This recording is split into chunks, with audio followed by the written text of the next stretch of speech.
नमस्कार। आज special report में बात उत्तर प्रदेश के चुनाव में नए नए प्रयोग की। आपके साथ मैं हूं अंजना ओम कश्यप। उसी प्रयोग को लेकर सियासी पार्टियों में महाभारत शुरू हो गई। आज एक नाम को लेकर बीजेपी ने कांग्रेस पर बड़ा हमला बोला। वो नाम है मौलाना तौकीर रजा का। वही मौलाना तौकीर रजा जो धर्मगुरु है, लेकिन मुसलमानों से कांग्रेस के समर्थन में वोट डालने की अब अपील कर रहे हैं। आखिर मौलाना की अपील और मौलाना के अतीत को लेकर नया संग्राम क्यों छिड़ गया है?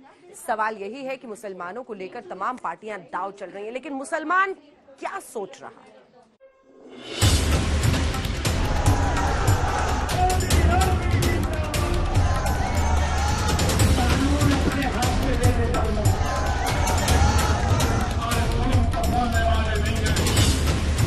क्या यूपी में मुस्लिम वोट बटेगा? मुसलमान इस मुल्क की सोसाइटी का एक अच्छा खासा पार्ट है। वो ये नियत कर ले कि इस पार्टी को हर हाल में हराना है, तो स्ट्रेटेजिकली ये गलत मूव है। क्यों? क्योंकि जिसको ये तय कर लेंगे उसको हराना है, तो उसको तो हमारी जरूरत वैसे ही नहीं रह गई। हाँ। और जिसको जिताना है उसको भी हमारी जरूरत नहीं रह गई। चुनावी लड़ाई धर्म पर क्यों आई? मुझे उस वक्त से डर लगता है जिस दिन मेरा ये नौजवान कानून अपने हाथ में ले लेगा। जिस दिन मेरा नौजवान बेकानून हो गया और कानून अपने हाथ में लेने पर मजबूर हो गया, तो तुम्हें हिंदुस्तान में कहीं पनाह नहीं मिलेगी। मौलाना ताकीर पर क्यों मच गया बवाल? याद करिए, यही वो मौलाना तौकीर रजा खान है जिन्होंने सीएए के समय कहा था हम तो अल्लाह वाले हैं, हम तो अल्लाह वाले हैं, हम चाहेंगे तो खून की नदियां बहा देंगे। और भाषण में यह भी कहा था हम तो जन्मजात लड़ाके हैं, हम तो जन्मजात लड़ाके हैं, we are born fighters, we will fight against the system. अगर हम चाहें तो हम खून की नदियां बहा देंगे, हम अल्लाह वाले हैं। इस प्रकार की बदजुबानी करने वालों के साथ प्रियंका वाड्रा खड़ी होती है, और न केवल खड़ी होती है, उनके समर्थन के लिए गुहार करती है, और आखिरकार उनको समर्थन मिलता भी है। ओवैसी से क्योंकि मुस्लिम वोट ने अपील। इलेक्शन जो लड़ा जाता है वो डेमोक्रेसी का एक उसूल है और उसके ऊपर लड़ा जाता है, तो डर किसी से डरा नहीं जाता। कैंडिडेट खड़ा किए जाएंगे और जनता फैसला करेगी। क्या जाट और मुस्लिम एकता काम आएगी? भाईचारा जिंदाबाद का नारा देके हमने लोगों को बुलाया, लोग आए, तो यही संकेत है ना कि जब भाईचारा जिंदाबाद की बात वो सुनना चाहते हैं, वो नारा लेकर आपके साथ चलना चाहते हैं, तो कहीं ना कहीं जो दूरियां थी अब वो दूरियां नहीं बची। मजहब का एंगल यूपी में कितना मंगल? जिसने भी सूची को देखा है, एक आत्मसंतुष्टि के भाव के साथ भारतीय जनता पार्टी के सबका साथ सबके विकास के नारे को सार्थक करता हुआ दिखाई देता है। मुझे खुशी है आप लोगों के साथ आने से अब एक दूसरे का साथ दे करके हम लोग पॉजिटिव पॉलिटिक्स करेंगे, विकास की पॉलिटिक्स करेंगे, खुशहाली की पॉलिटिक्स करेंगे। मुसलमानों के दिल में क्या है? सबसे पहले आपको बताते हैं मौलाना तौकीर रजा को लेकर सियासी बवाल क्यों मचा है। उसके बाद बात होगी मुस्लिम वोटरों को धर्मगुरु क्या बड़ी सलाह दे रहे हैं।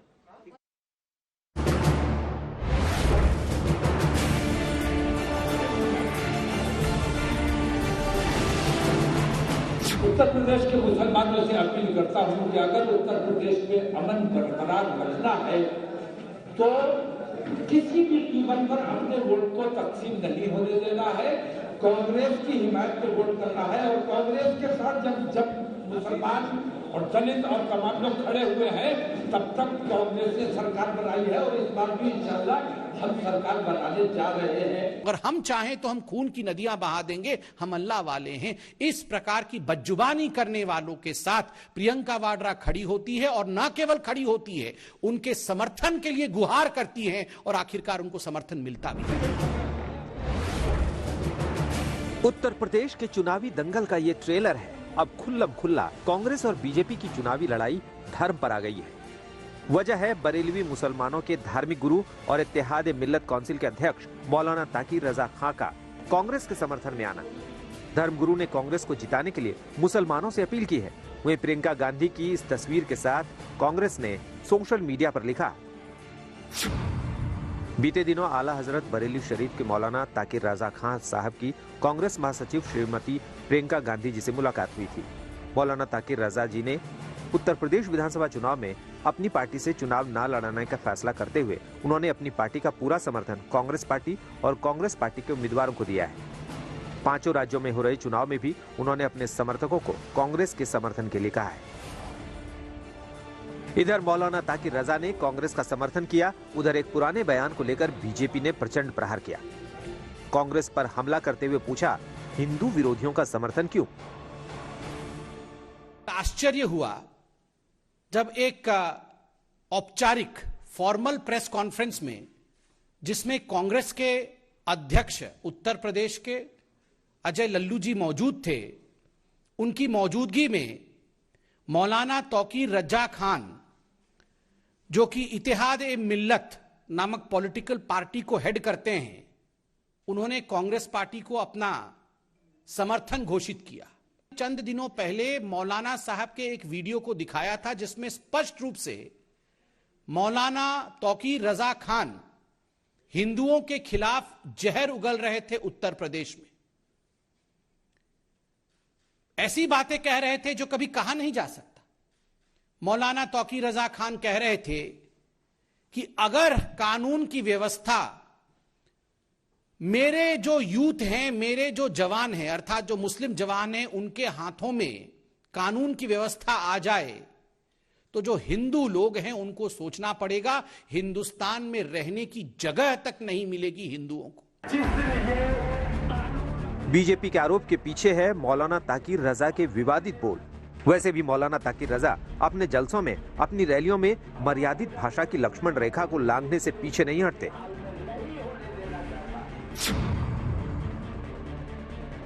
हम सब करते हैं, खून के आंसू रो रहे हैं, खून के घूंट पी रहे हैं, गुस्से से तिलमिला रहे हैं, सब्र कर रहे हैं। हमारी बहन बेटियों की इज्जत से खिलवाड़ किया जाता है।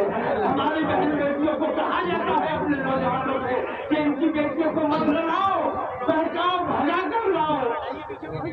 शर्म नहीं आती, शर्म नहीं आती। हेलो, गाने मार रही उनका खून पी के रह जाते हैं क्योंकि हम अपने मुल्क में अमन चाहते हैं, लेकिन अब हमारी सब्र का पैमाना टूट चुका है।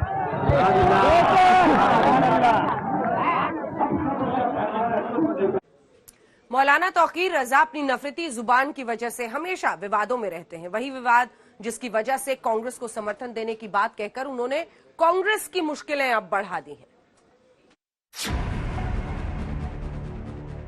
मुझे उस वक्त से डर लगता है जिस दिन मेरा ये नौजवान कानून अपने हाथ में ले लेगा। हाँ, वीडियो हो गई कंप्लीट। जिस दिन ये नौजवान ये कानून हो गया और कानून अपने हाथ में लेने पर मजबूर हो गया तो तुम्हें हिंदुस्तान में कहीं पनाह नहीं मिलेगी।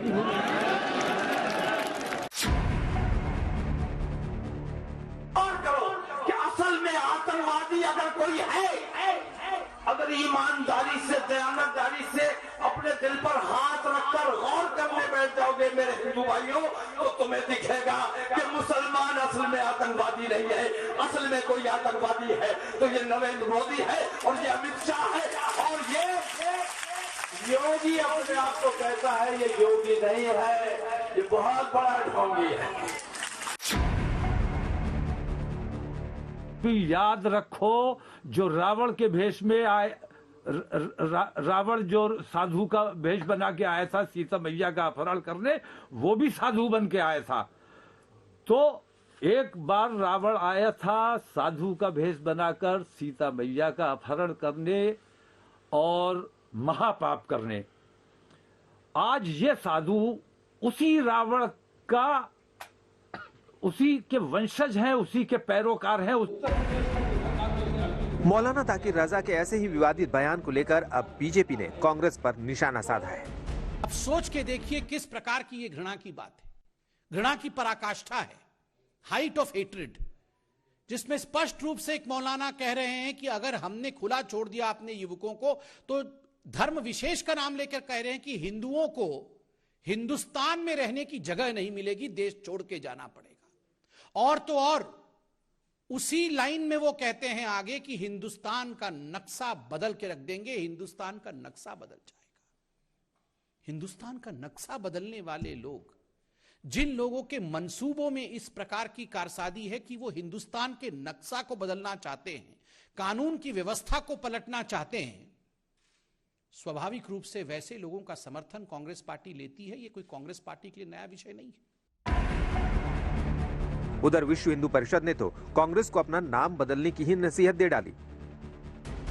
तौकी रजा, जिसने बरेली के अंदर किस तरह से इस्लामिक जिहादियों की फोर्स के सामने उस हजारों की संख्या में उपस्थित उन जिहादियों के जनसमूह को संबोधित करते हुए उसने कहा था कि अगर मुसलमानों के यूथ खड़े हो गए तो भारत में हिंदुओं को छुपने की जगह नहीं मिलेगी। ऐसे लोगों को कांग्रेस अपने गले लगा रही है। मुझे लगता है उसका नाम तो इत्तेहाद मिल्लत है। कांग्रेस को अब इसको इत्तेहाद मुसलमीन रख लेना चाहिए अपना नाम। दरअसल मौलाना तौकी रजा अपनी बदजुबानी के लिए कई बार कानून के फंदे में फंस चुके हैं। नफरती भाषणों के चलते विवादों में रहते हैं। हालांकि अब उनका क्या कहना है, सुनिए। उत्तर प्रदेश को हमें जिम्मेदार हाथों में देना है।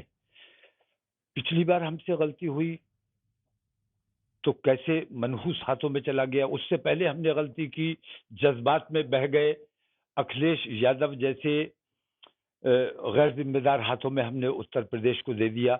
और उत्तर प्रदेश ने कितने दंगे, तकरीबन 176 दंगे पूरे उत्तर प्रदेश में। और मैंने देखा इन लोगों की गैर जिम्मेदारी और लापरवाही। आलम यह था कि जिस वक्त मुजफ्फरनगर जल रहा था वहां बच्चे भूख से मर रहे थे। मैंने खुद अपनी आंखों से जाके देखा था कि हमारे जिनके शौहर कत्ल कर दिए गए उनकी औरतें टेंटों में इद्दत गुजार रही थी। जी। उन टेंटों पे भी इन्होंने बुलडोजर चलवाए थे, आपको याद होगा। उस भयानक वक्त में ये लोग सैफई महोत्सव में डांस कर रहे थे और डांस करवा रहे थे। किसी भी धर्मगुरु को किसी भी सियासी पार्टी में खुल के उसकी हिमायत या मुखालिफत नहीं करना चाहिए, इसलिए कि धर्म और सियासत ये दोनों अलग अलग चीजें हैं। और धर्म गुरु को अपनी हद में रहना चाहिए, सियासतदान को अपनी लक्ष्मण रेखा में रहना चाहिए। जो लोग धर्म और मजहब को एक साथ जोड़ के धर्म गुरुओं से चाहते हैं कि वो हमारी फायदे के लिए हमें बयान दे दें, उससे हमारी पार्टी को फायदा पहुंच जाएगा। मेरे ख्याल से मेरा मानना है कि इससे उस पार्टी को नुकसान तो पहुंच सकता है मगर फायदा नहीं पहुंच सकता। मुस्लिम धर्मगुरु का कांग्रेस के समर्थन में आना, all India Muslim personal law board का ओवैसी को जिताऊ उम्मीदवारों को उतारने की सलाह देना, समाजवादी पार्टी का कैराना में पलायन के आरोपी को टिकट देना और बीजेपी का 20 बनाम 80 की लड़ाई का नारा बुलंद करना, ये ध्रुवीकरण और तुष्टीकरण नहीं तो क्या है। लेकिन सवाल ये है कि सियासी दांवपेच के बीच मुसलमान खुद को कहां खड़ा देख रहा है। आज तक ब्यूरो। चुनाव से पहले समाजवादी पार्टी के उम्मीदवार नाहिद हसन को लेकर सवाल उठे। उसके बाद मौलाना तौकीर की मुसलमानों से कांग्रेस लिए वोट देने की अपील पर ताजा विवाद खड़ा हुआ है। सवाल यही है कि आखिर अखिलेश की चुनावी सोशल इंजीनियरिंग में सेंध लगाने की तैयारी में कौन है।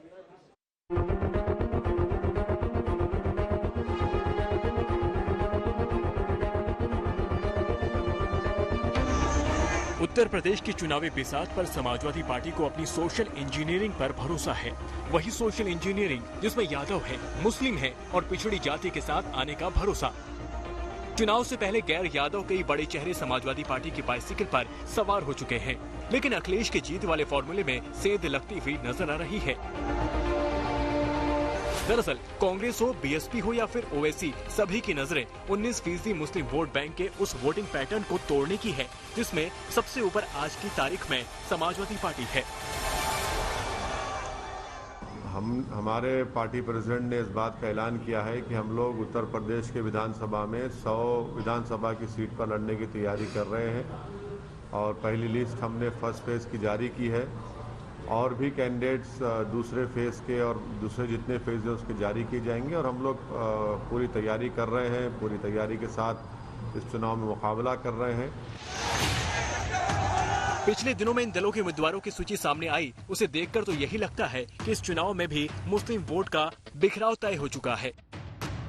पहले चरण की शुरुआत पर गौर करें तो समाजवादी पार्टी और बीएसपी जैसे बड़े दलों ने अपने टिकट बंटवारे में एक ही सीट पर अपने अपने मुस्लिम उम्मीदवार उतार दिए हैं। रही सही कसर ओवैसी ने पूरी कर दी है। अगर बात मेरठ शहर सीट पर अखिलेश ने रफीक अंसारी को उम्मीदवार बनाया तो बीएसपी ने दिलशाद शौकत को टिकट दिया। ओवैसी की पार्टी मेरठ के किठौर सीट से तलसीम अहमद को उम्मीदवार घोषित किया तो समाजवादी पार्टी ने यहां शाहिद मंजूर को उतार दिया। बीएसपी ने मेरठ की सिवाल खास से मुकर्रम अली खां उर्फ नन्हे को टिकट दिया तो एआईएमआईएम ने यहां से रफत खान को उतारा। बीएसपी ने गाजियाबाद की लोनी से हाजी अकील चौधरी को प्रत्याशी बनाया तो एआईएमआईएम ने डॉक्टर मेहताब को टिकट दिया। हापुड़ के गढ़ मुक्तेश्वर सीट पर बीएसपी ने मोहम्मद आरिफ को उतारा तो एआईएमआईएम ने फुरकान चौधरी को। बीएसपी ने अलीगढ़ की कोल विधानसभा सीट से मोहम्मद बिलाल को प्रत्याशी बनाया तो समाजवादी पार्टी ने सलमान सईद को। अखिलेश ने अलीगढ़ सीट से जफर आलम को टिकट दिया तो मायावती ने रजिया खान को। हापुड़ की धौलाना सीट से एआईएमआईएम ने हाजी आफिर को टिकट दिया तो अखिलेश ने असलम चौधरी को। अभी कांग्रेस की लिस्ट आना बाकी है। अगर कांग्रेस ने भी इन सीटों पर मुस्लिम उम्मीदवार उतारे तो मुस्लिम वोट बैंक का बंटना तय है। यानी उत्तर प्रदेश की मुस्लिम बहुल सीटों पर त्रिकोणीय मुकाबले के आसार बन रहे हैं। इसे आप भी समझिए।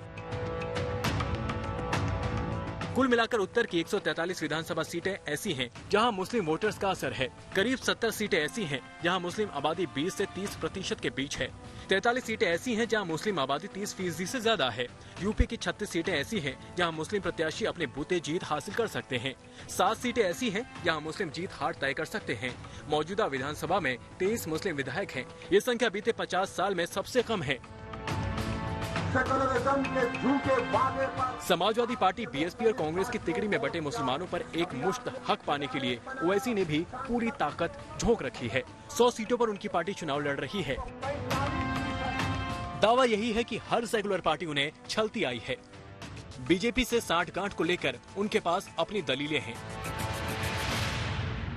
अब ये तो इल्जाम जिंदगी भर मुझ पर लगता रहेगा, इसकी मुझे कोई फिक्र नहीं है।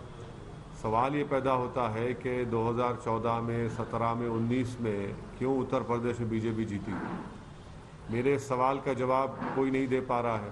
इसलिए नहीं दे पा रहा है कि सच्चाई ये है कि ये तमाम नाम निहाद सेकुलर पार्टीज बीजेपी को हराने में नाकाम साबित हुई हैं। और ये भी कोई नहीं बता पा रहा है कि 2019 में एमआईएम पार्टी सिर्फ 3 लोकसभा की सीट लड़ी तो बीजेपी कैसे 306 के ऊपर जीत जाती है। तो ये सब सवालात हैं। ये बुखलाहट का शिकार और फ्रस्ट्रेशन का शिकार होकर इनको अपनी शिकस्त नज़र आ रही है। इनके पास खुद आइडियोलॉजिकली और इंटेलेक्चुअली कैपेसिटी नहीं है बीजेपी को हराने की, तो इसीलिए मजलिस पर इल्ज़ाम लगाते हैं। जमीयत उलेमाए हिंद के मुखिया महमूद मदनी भी मुस्लिम वोटरों और ओवैसी को लेकर अपना नजरिया रखते हैं। समुदाय अपना सब कुछ मानते हैं। अच्छा कैंडिडेट किया है, अच्छा परफॉर्म कर रहे हैं तो उनको भी वोट दिया जा सकता है। वो एक अच्छे वक्ता भी हैं, अच्छे लीडर भी हैं, अच्छे लॉयर भी हैं, बैरिस्टर हैं। ये अलग बात है कि उनकी बहुत सारी बातों से और उनके बहुत सारे तरीकों से असहमति है, लेकिन हम ये भी जानते हैं कि पाकिस्तान की सरजमीन पर जाकर ऐसे ही किसी चैनल पर उन्होंने भारत के लिए जितनी शानदार बातें कही वो भी तारीफ किए जाने के काबिल है, तो उनको मैं उन्हीं की जगह पे रखता हूँ। ओवैसी की एंट्री से यूपी चुनाव में क्या फर्क पड़ता है ये नतीजे बताएंगे, लेकिन आप ये भी समझिए कि 2017 में मुस्लिम वोटरों की पहली पसंद कौन था। एसपी कांग्रेस गठबंधन को 70%, बीएसपी को 17%, बीजेपी को 2%। कुछ धर्मगुरु खुलकर अपनी अपनी पसंद के सियासी दलों के समर्थन की बात कह रहे हैं, लेकिन जमीयत उलेमाए हिंद के मुखिया उन धर्मगुरुओं से इत्तेफाक नहीं रखते। हालांकि मदनी मुसलमानों को एक सलाह देने से पीछे नहीं हटते। एक पार्टी को हर हाल में हराएंगे, ये क्या बात है? ये अलग बात है। पर वोट बटेगा तो बीजेपी को फायदा होगा, तब तो आप बीजेपी का ही काम कर रहे हैं। हाँ, ये भी आप कह सकती हैं आराम से।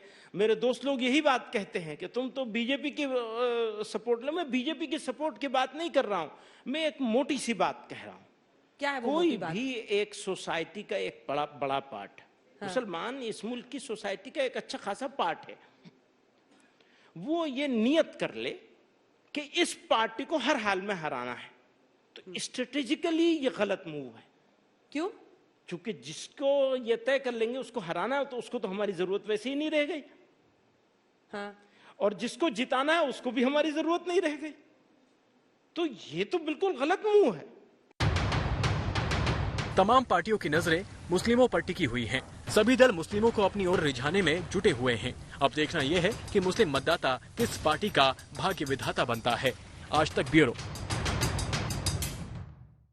कहावत है कि दिल्ली का रास्ता उत्तर प्रदेश से होकर जाता है, उसी तरह उत्तर प्रदेश की गद्दी का रास्ता पश्चिमी यूपी से होकर गुजरता है। विधानसभा चुनाव की तारीखों का ऐलान हो चुका है और जैसे जैसे करीब आ रहा है, पश्चिमी यूपी में सियासी पार्टियां अपना अपना राग अलाप रही हैं। पश्चिमी यूपी में मुस्लिम और जाट की एकता क्यों बीजेपी की राह में रोड़ा है, आपको दिखाते हैं।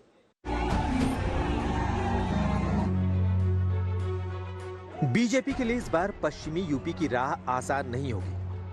किसान आंदोलन भले ही खत्म हो गया, लेकिन मुश्किलें बरकरार हैं। एक तरफ किसान नाराज हैं, तो दूसरी तरफ समाजवादी पार्टी और आरएलडी का गठबंधन है। इसे यूं समझिए, सोशल इंजीनियरिंग का फॉर्मूला तैयार है। जाटलैंड की 136 सीटों में 55 सीटें ऐसी हैं जिसमें जाट मुस्लिम आबादी 40% या इससे ज्यादा बैठती है। अगर 2022 में मुस्लिम और जाट एकजुट हुए तो बीजेपी का खेल बिगड़ना तय है। सरल शब्दों में समझें तो जाट और मुसलमान गठबंधन की तरफ आए तो 2022 की तस्वीर एकदम अलग होगी। ऐसा क्या है, आप चुनावी आंकड़ों से समझिए। 2019 के लोकसभा चुनाव में पश्चिमी उत्तर प्रदेश की कुछ सीटों पर जाट वोटरों ने मुस्लिम मतदाता के साथ वोट करके बीजेपी को हराया था। भले ही 2014 के लोकसभा चुनाव में उत्तर प्रदेश से एक भी मुस्लिम सांसद लोकसभा नहीं पहुंचा था। पिछले लोकसभा चुनाव में उत्तर प्रदेश से कुल 6 मुस्लिम सांसद चुनाव जीते थे, जिनमें से 5 पश्चिमी यूपी से। अमरोहा लोकसभा सीट पर बहुजन समाज पार्टी उम्मीदवार दानिश अली को मुस्लिम मतदाताओं के साथ जाट मतदाताओं का भी वोट मिला था। इसी वजह से वो 51% वोट पाकर सांसद बने। पश्चिमी यूपी में बीजेपी को रोकने के लिए किसानों के बहाने जयंत चौधरी भी सियासी जड़ें दोबारा जमाने की कोशिश कर रहे हैं। काफी उत्साह है और उम्मीद है कि इस बार उत्तर प्रदेश की जनता एक सकारात्मक फैसला लेगी, निर्णय लेगी, और ताकि हम लोग उत्तर प्रदेश में जो करना चाहते हैं, जिस तरह का परिवर्तन उत्तर प्रदेश में होना चाहिए, जिस तरह का विकास होना चाहिए, हर वर्ग और समाज के साथ मिलकर उत्तर प्रदेश का निर्माण होना चाहिए, उस ओर हम चलेंगे। 2019 में समाजवादी पार्टी, बहुजन समाज पार्टी और आरएलडी गठबंधन भी बीजेपी को रोकने में नाकाम रहा, क्योंकि जाट वोटरों ने मोदी के चेहरे पर मुहर लगाई थी। हालांकि 2022 में गन्ना किसानों की नाराजगी और अखिलेश का बड़ा दांव है। अन्य संकल्प लेते हैं कि जिन्होंने किसान पर अत्याचार और अन्याय किया है उनको हराएंगे और हटाएंगे। समाजवादी पार्टी और हमारे मैनिफेस्टो में इस बात को शामिल करेंगे कि सभी फसलों के लिए एमएसपी प्रदान की जाएगी और गन्ना किसानों को 15 दिन में उनका भुगतान सुनिश्चित किया जाएगा। समाजवादी पार्टी जो गुब्बारे में हवा एक तरह से भर जाती है, वो हवा निकलने वाली है। और यह कहने में मुझे कोई संकोच नहीं, पूरे विश्वास से कह सकता हूं, यह नई सपा नहीं है, ये वही सपा है जो 2014 में थी, जो 2017 में थी, 2019 में थी। उससे भी खराब स्थिति में समाजवादी पार्टी 2022 में रही। पश्चिमी यूपी में अखिलेश और जयंत चौधरी की जोड़ी की उम्मीद के पीछे है आबादी का गणित, लेकिन बीजेपी पलायन के मुद्दे पर गठबंधन के खिलाफ माहौल बना रही है। हमारे मेरठ और आसपास के क्षेत्रों के लोग कभी भूल नहीं सकते कि लोगों के घर जला दिए जाते थे, और पहले की सरकार अपने खेल में लगी रहती थी। पहले की सरकारों के खेल का ही नतीजा था कि लोग अपना पुश्तैनी घर छोड़कर पलायन के लिए मजबूर हो गए थे। 2013 मुजफ्फरनगर दंगों ने पश्चिमी यूपी में जाट और मुस्लिम एकता की खाई खोदी और पलायन के मुद्दों ने इसे और गहरा दिया। कि ये वही प्रदेश है जहां पर दंगों का एक लंबा सिलसिला चला था, जहां पर सत्ता के संरक्षण में पाए हुए अराजक तत्वों के द्वारा कैराना और कांधला जैसे कस्बों से दर्जनों ऐसे कस्बे थे जहां पर व्यापक पैमाने पर बहुसंख्यक हिंदुओं को और व्यापारियों को वहां से पलायन करने के लिए मजबूर होना पड़ा था। लेकिन आज हमें 24 महीने के अपने कार्यकाल को पूरा करने के समय इस बात की प्रसन्नता है कि हमने प्रदेश के इस परसेप्शन को बदला। उत्तर प्रदेश और की कानून और व्यवस्था की स्थिति कैसी थी, मेरा तो खून खौल जाता था। पश्चिमी उत्तर प्रदेश से कैराना से पलायन शुरू हुआ था, यहां लखनऊ के हुक्मरानों का नींद नहीं उड़ता था। आज मैं कहने आया हूं, उत्तर प्रदेश के अंदर किसी की हिम्मत नहीं है पलायन करने की, पलायन कराने वालों का पलायन हो चुका। हर जिले में दो तीन बाहुबली थे। दूरबीन लेकर मैं ढूंढता हूं, कहीं पर बाहुबली दिखाई नहीं पड़ता है भाई, कहे पर। वहीं दूसरी तरफ किसान आंदोलन से निकले राकेश टिकैत के भाई नरेश टिकैत के यू टर्न से भी पश्चिमी यूपी की सियासत को लेकर कयासबाजी शुरू हो गई है। भाई आप लोगों की परीक्षा की घड़ी इस गठबंधन का बगल जो कोई भी जाओ से उषा मंदरामन पे जो कुछ भी तरीका अपनाना हो, रिक्वेस्ट का यह हो तो कुछ नहीं हो तो और तरीका तो कुछ नहीं होता सर। अच्छा व्यवहार सारे को पास हुए और बड़े अच्छे तरीके से सब मनाने की बात है और इस गठबंधन को सफल करना। कोई भी आवे, हम किसी की सभा में थोड़े जावे या किसी के उसमें जावे, जो वहां से कोई आवे कोई तो सब चाय पानी जो कुछ भी हासिल बने किसी भी पार्टी का हो तो आगे भी यही होती रहेगी बातचीत। संयुक्त किसान मोर्चे का एक वो है बातचीत, एक बंधन है, तो उससे हम बाहर नहीं जा सकते। सवाल यही है कि क्या जाट और मुस्लिम एकता का नारा जमीनी धरातल पर सच साबित होगा? ये बड़ा सवाल है। आज तक ब्यूरो। अब पंजाब में आम आदमी पार्टी की पूरी पॉलिटिक्स समझिए। आपके प्रदेश अध्यक्ष भगवंत मान पंजाब में पार्टी का सबसे बड़ा चेहरा है। भगवंत मान की पार्टी कार्यकर्ताओं समेत नेतृत्व में अच्छी पैठ है। अपनी शैली को लेकर मालवा इलाके समेत पूरे पंजाब में भगवंत मान खासे लोकप्रिय भी हैं। युवा नेता भगवंत मान की साफ छवि है, भाषण का अंदाज उनकी ताकत है। हालांकि आलोचक उन्हें अनुभवहीन बताते हैं और उन पर शराब की लत के आरोप भी लगते हैं।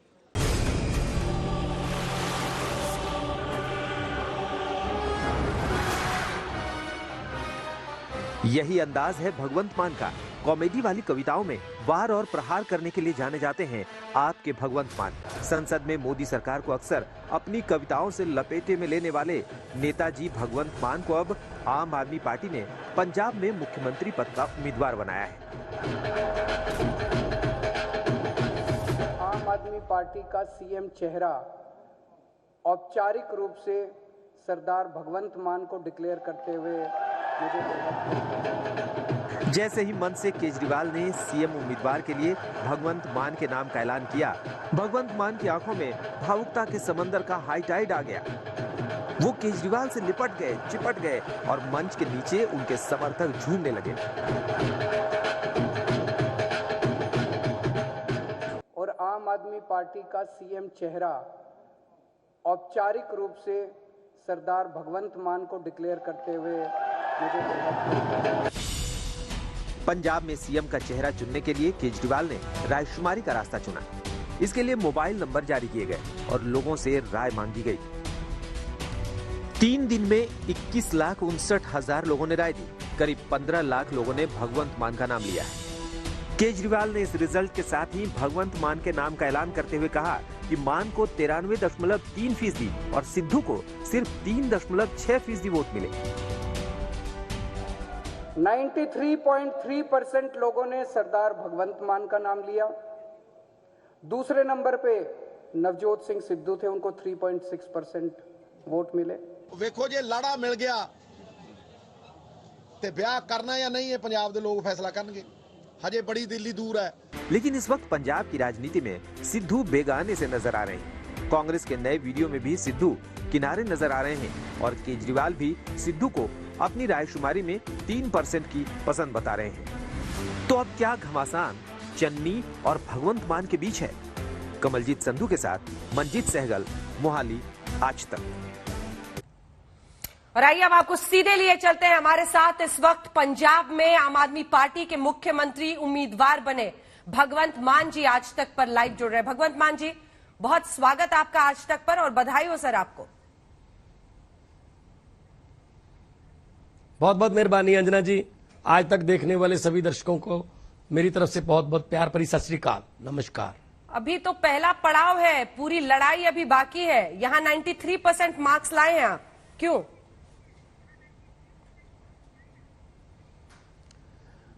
देखिए, लड़ाई अंजना जी बड़ी है, लड़ेंगे। आज तो सिर्फ फील्ड में उतरे हैं, अभी रिबन जब तक टच नहीं करेंगे तब तक पीछे मुड़ के नहीं देखेंगे।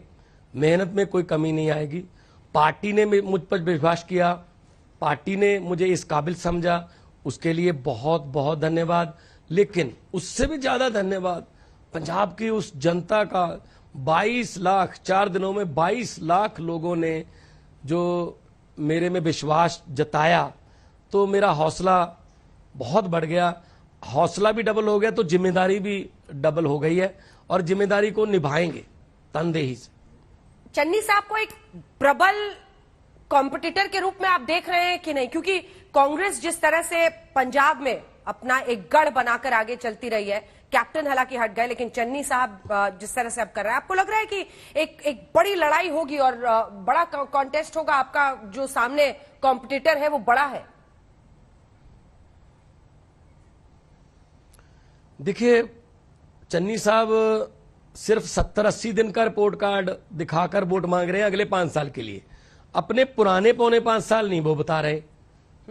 वो कहते कैप्टन साहब के थे, तो कैप्टन साहब के थे तो ये भी तो मंत्री थे।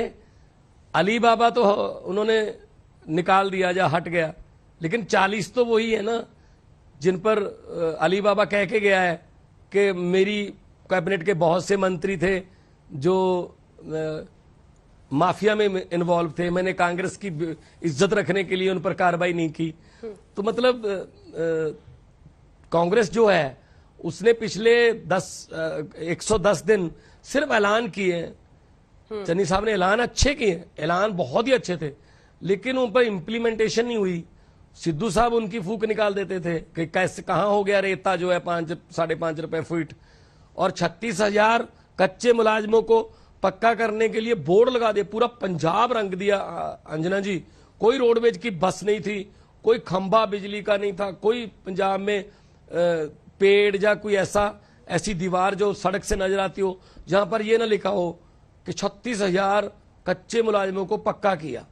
जब मैंने प्रेस कॉन्फ्रेंस में सवाल पूछा कि मैं 36,000 में से पिछली 3 जीरो हटा देता हूं, आप मुझे 36 मिला दो जो पक्के किए हैं। उसके 5 दिन बाद मानना पड़ा कि राज्यपाल के यहां फाइल पड़ी है, वो साइन नहीं कर रहे।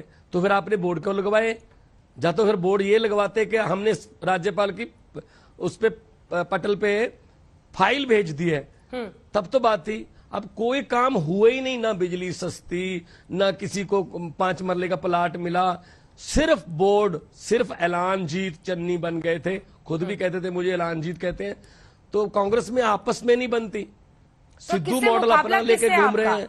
भगवंत जी, मुकाबला किससे है? चन्नी साहब से है कि सिद्धू जी से? और आप लोगों ने तो अपने ही सर्वे में कह दिया कि सिद्धू जी के लिए भी वोट आए थे।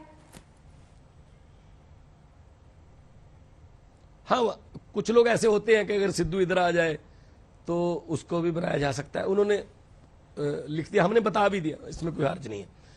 लेकिन मुकाबला गरीबी से, महंगाई से, बेरोजगारी से, माफिया राज से, जो बहुत ही बैड एजुकेशन सिस्टम और हेल्थ सिस्टम, मुकाबला उनसे है, किसी चेहरे से नहीं है।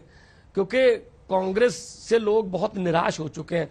अंजना जी, कांग्रेस पर बहुत यकीन किया था लोगों ने 2017 में, कैप्टन साहब पर बहुत यकीन किया था, लेकिन जितना दिल उन्होंने तोड़ा है शायद ही किसी ने आज तक पंजाब में तोड़ा हो। 4.5 साल वो घर से ही नहीं निकले। इवन अपने पटियाला में सिर्फ 2 बार गए, एक बार तो उसमें सिर्फ अपनी माताजी के भोग पर गए थे। मतलब इतना नदार्द मुख्यमंत्री, इतना गैर हाजिर मुख्यमंत्री पंजाब ने पहले कभी नहीं देखा था। भगवंत साहब, लेकिन देखिए, आप कह रहे हैं कि चेहरे से लड़ाई नहीं है, मुद्दों पर लड़ाई है, लेकिन पार्टी ने भी तो, अब ये तो चुनाव के नतीजों के बाद भी हो सकता था ये एक्सरसाइज की मुख्यमंत्री किसको बनाया जाए, लेकिन पहले किया गया क्योंकि ये भी एक चेहरे के साथ जाना चाहते थे मैदान में। तो चेहरा अहमियत तो रखता है, क्यों? पिछली बार हमने चेहरा नहीं दिया तो हमें लोगों ने बहुत ज्यादा ये सुझाव दिए कि इस बार आप मुख्यमंत्री के चेहरे के साथ जाओ, जैसे हम दिल्ली में भी करते हैं। दिल्ली में केजरीवाल जी का चेहरा अनाउंस होता है, कांग्रेस और बीजेपी नहीं करती, तो हम वहां पे प्रचार ये कर रहे थे दिल्ली में, केजरीवाल वर्सेस हु। तो फिर अब पंजाब में भी ये कांग्रेस वाले कहते रहे कहां है चेहरा, कहां है चेहरा, ये खुद बनना चाहता है केजरीवाल, ये जो वोटिंग करवा रहा है ये अपने पक्ष में करवा लेगा। आज हमने चेहरा अनाउंस कर दिया, अब कह रहे हैं भगवंत मान को क्यों कर दिया, पहले कह रहे थे भगवंत मान को क्यों नहीं करते। तो कांग्रेस भी अपना चेहरा डिसाइड करे, बीजेपी भी अपना चेहरा डिसाइड करे, और प्रकाश सिंह बादल या सुखबीर बादल, वो तो प्राइवेट लिमिटेड कंपनी है, घर से चलती है, और मैं कहता हूं रैलियां नहीं हो रही, तो फिर हम अमेरिका की तरह डिबेट पे बैठे ना। आज तक एक मंच सजाए, उस पे चरणजीत चन्नी जी हो, उस पे सुखबीर बादल आए, और भगवंत मान को भी बिठा लो कहीं कोने में, और साथ में नवजोत सिद्धू आए, और रोड मैप पे बात करते हैं। जैसे वहां लोग डिबेट सुनकर अपना मन बनाते हैं अमेरिका में, क्यों नहीं, व्हाई नॉट हियर, यहां क्यों नहीं हो सकता ये? बिल्कुल, बहुत अच्छा सुझाव आपने दिया है। आपकी तो इसके लिए हामी होगी, बाकी दोनों की होती है नहीं, हम लोग कोशिश जरूर करेंगे, लेकिन आप अपने अंदाज के लिए भी जाने जाते हैं, पीली पगड़ी पहनकर आप घूमते हैं, जरा इसका भी राज बताइए। और आपकी मां से भी हम लोगों ने बात करने की कोशिश की आज तक, पर वो बहुत ही भावुक, बहुत इमोशनल हो रही थी। उनके लिए अपने बेटे का पूरा सफर उन्होंने देखा है, आज आप मुख्यमंत्री के उम्मीदवार बनाए गए हैं, इन सब पे क्या बोलिएगा? देखो, पीली पगड़ी का यहां तक संबंध है, जब मैं 2014 में अंजना जी एमपी बना फर्स्ट टाइम, तो आमतौर पर जो सर्टिफिकेट मिलता है एमपी का डिप्टी कमिश्नर से, कलेक्टर बोल देते हैं आपके यहाँ, तो आमतौर पर वो पार्टी के प्रधान के पास जाते हैं कि जी मैंने ये सीट जीत कर आपकी झोली में डाल दी। लेकिन मैं खटखट कला गया, जो कि शहीद आजम भगत सिंह का पैतृक गांव है, मैं वहां जाके उनके कदमों में मैंने वो सर्टिफिकेट रख दिया और माथा टेका कि शहीद आजम, जिस लोकसभा में आपने अंग्रेज सरकार के कान खोलने के लिए बम फेंके थे, मैं वहां पर जाकर जुबान से सरकार के कान खोलता रहूंगा, मैं आपके कलर की बसंती रंग की पगड़ी पहनूंगा। तब से ये पगड़ी मैं पहन रहा हूं, और अब तो मेरी यूनिफॉर्म बन गई है, इसके बिना मुझे लोग कहीं भी एक्सेप्ट नहीं करते कि नहीं, पगड़ी के बिना नहीं आना। जी भगवंत मान जी, इधर आपका कैंडिडेचर अनाउंस हुआ, और दूसरी तरफ पूरा जैसा आजकल होता है सोशल मीडिया पर शुरू हो गया, आपके पुराने वीडियोस डाल रहे हैं, आपकी ड्रिंकिंग प्रॉब्लम को सामने रख रहे हैं, बीजेपी के मंत्री तक रीट्वीट कर रहे हैं, इन सबको क्या जवाब होगा सर आपका? सफलता की निशानी है जी, कि उनके पास और कुछ तो है ही नहीं, बस सिर्फ इल्जाम लगाते रहो। तो उनके पास कोई करप्शन का नहीं है। मैं 2 सरकारों में एमपी रहा हूं, 14 से 17 अकाली दल की सरकार थी बीजेपी की, और 17 से 22 तक अब कांग्रेस की सरकार है। विपक्ष में मैं सबसे ज्यादा वोकल एमपी हूं, मैं वहां लोकसभा में सरकार, बीजेपी सरकार को कटहरे में खड़ा करता रहता हूं। क्या आपको लगता है अगर 1 रुपए का भी करप्शन का मेरे पे या कुछ ऐसा होता तो मुझे छोड़ते? ये ईडी मेरे घर पे क्यों नहीं आती? तो क्योंकि मैं ईमानदारी से काम कर रहा हूं, मैं विपक्ष में रहकर मुद्दे जो उठाने चाहता हूं मैं उठाता रहता हूं। बाकी इनका क्या है, कहने दो, लोगों का काम है कहना। लेकिन उसके बाद 2 बार मुझे फतवा मिला लोगों का, और लोग कह रहे हैं यार हमें तो ये पता ही नहीं था कि एमपी के पास फंड भी होता है, एमपी लैड्स, हमें तो ये पता ही नहीं था कि एमपी वहां बोलता भी है, क्योंकि पंजाब से जितने भी चुनकर गए ज्यादातर ना सोकर ही वापस आए। पर ये चन्नी साहब बोले तो उनका कोई प्रॉब्लम नहीं है। चन्नी साहब पे जो ये रेड हुआ है, ये आपको लगता है बीजेपी मोटिवेटेड है, ये वेंडेटा पॉलिटिक्स है चुनावों के पहले?